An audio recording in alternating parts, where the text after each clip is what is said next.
bunuh diri di depan. Merayakan toleransi di Indonesia. Dialog kita lanjutkan kembali masih bersama Frans Magni Suseno. Romo, ini kalau kita bicara soal tadi Anda mengatakan ada beberapa hal yang mungkin kurang terus dilakukan gitu ya oleh pemuka-pemuka agama atau tokoh-tokoh agama mengenai bagaimana membina umat untuk punya kemampuan apa istilahnya tadi Romo katakan untuk menghormati mereka yang berbeda, gitu. Artinya kalau ini memang tidak terus serius dilakukan, maka intoleransi sangat mungkin akan muncul dan terjadi lagi sebetulnya di mana-mana, iya kan? Saya ingat pernah ada fatwa dari MUI, jangan menganggap semua agama sama. Menurut saya fatwa itu benar. Jadi kalau kita bertoleransi, itu tidak berarti mengatakan mereka itu sama. Mereka justru berbeda. Yang perlu kita hayati, pelajari dan hayati, menghormati mereka yang berbeda di dalam identitas. Jadi sebetulnya identitas itu apa? Di dalam keyakinan mereka sendiri, kepercayaan dengan bagaimana mereka beribadat, mungkin kita tidak setuju. Mungkin kita berbeda pendapat, tapi akhirnya kita serahkan pada Tuhan. Bukan kita yang bisa menilai di hadapan Tuhan, akhirnya yang dikehendaki Tuhan itu. Jadi itu suatu sikap yang sangat membantu bahwa kalau kita bisa sadar bahwa kita sendiri bukan Tuhan. Jadi kita berpegang pada keyakinan kita sendiri. Kita mungkin mengatakan mereka itu berbeda, kami tidak setuju, tapi kami menghormati mereka, biar Tuhan sendiri yang menilai mereka itu. Nah, sebetulnya dalam perbedaan agama ini yang memang harus kita terima perbedaan-perbedaannya, bukankah itu juga harusnya diterapkan juga dalam perbedaan hal yang lain sebetulnya, Romo? Perbedaan suku misalkan, perbedaan apalagi golongan-golongan. Sebetulnya juga kan ini harusnya dipakai juga. Itu maksud Romo ya? Menurut saya itu ada memang perbedaan di situ. Di antara agama, kami memang sering ada masalah intoleransi. Tapi pada dasarnya, kami agamawan yang berbeda mau damai. Juga mau saling menerima. Dan juga sadar bahwa itu perlu diusahakan. Kesan saya bahwa hal itu dalam perbedaan etnik sebetulnya sama sekali belum diusahakan, hanya dirasakan. Nah, perbedaan etnik kalau hidup bersama tidak menjadi masalah begitu saja. Ada banyak daerah yang ada pluralitas etnik, tapi begitu misalnya dalam pilkada itu menjadi kepentingan. Atau ada pendatang dan penduduk asli. Biasanya pendatang itu ekonominya lebih kuat daripada penduduk asli, dan itu akan menimbulkan bisa menimbulkan iri hati, ketegangan, persaingan, dan tidak ditangani sama sekali. Orang tunggu saja, jangan-jangan ada kekerasan daripada antisipasi.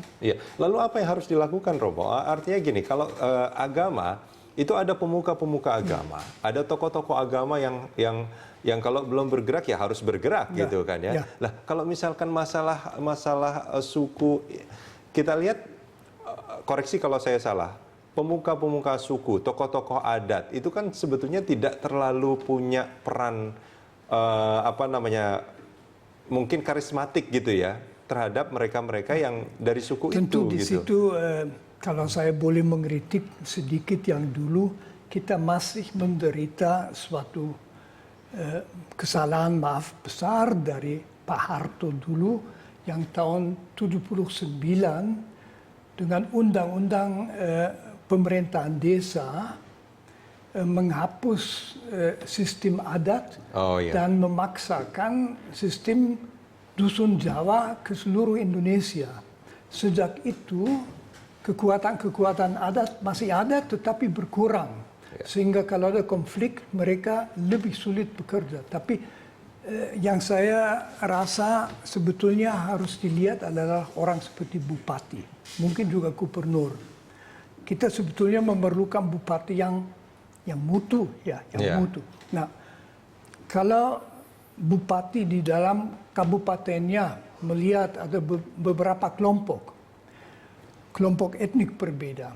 Lebih gawat kalau etnik dan agama berbeda. Ada Mungkin dua. juga di dalam pemilihan itu memainkan peranan. Sebetulnya perlu ada antisipasi. Kalau dia mengetahui ada ketegangan, dia perlu memanggil para tetua adat dan sebagainya atau tokoh-tokoh masyarakat supaya duduk bersama. Iya. Saya sendiri tinggal di Jakarta, jadi ngomong apa mengenai daerah.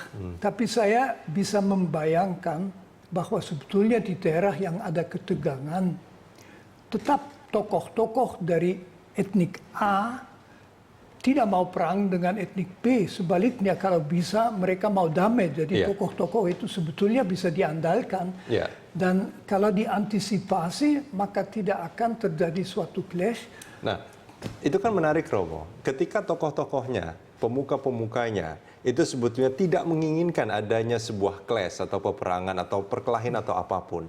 Tapi kenapa yang di bawahnya ini melakukan hal itu gitu? Itu kan pertanyaannya. Nah, apakah memang ada satu sistem yang tidak terbangun dengan baik atau memang tidak ada sistem sama sekali sebetulnya untuk mengelola hal ini sebetulnya? Saya kira semua itu demikian, tidak ada sistem sama sekali. Tetapi tentu ada kasus. Dulu pernah ada konflik besar di Ambon. Di Ambon, di Poso Konflik juga. itu mulai diatasi juga berkat misalnya orang seperti Pak Yusuf Kalla, tetapi mulai diatasi dari mereka yang bersangkutan pada saat mereka semakin menyadari bahwa mereka dimainkan oleh kepentingan politik dari luar. Jadi ada yang main. Kalau tidak ada yang main mungkin tidak terjadi. Oke. Tapi sering sekali ada kepentingan yang main.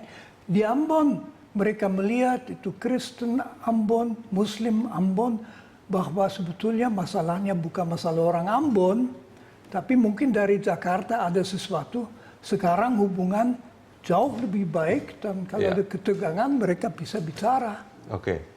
Jadi sebetulnya ada semacam provokator juga di setiap adanya hal-hal yang intoleran itu sebetulnya, Itu Romo. sangat mungkin dan provokator tentu tidak hanya asal bikin ribut, tetapi ada kepentingan politis tertentu. Orang merasa bisa beruntung kalau di situ terjadi clash atau sebagainya. Ya. Jadi itu memang berbahaya hal seperti itu. Jadi biasanya tidak murni dari masyarakat, tetapi dibuat-buat akhirnya. Ya, itu kan menarik sebetulnya. Iya, Romo menarik sebetulnya. Saya lama tinggal di lingkungan yang teman-teman saya berbeda agama, berbeda suku gitu. Sepanjang saya berbaur dengan mereka sebetulnya tidak ada tidak ada satu hal yang mengkhawatirkan buat saya gitu ya. Tapi mengapa di tempat-tempat lain gitu ini kok menjadi sesuatu yang menjadi runcing gitu.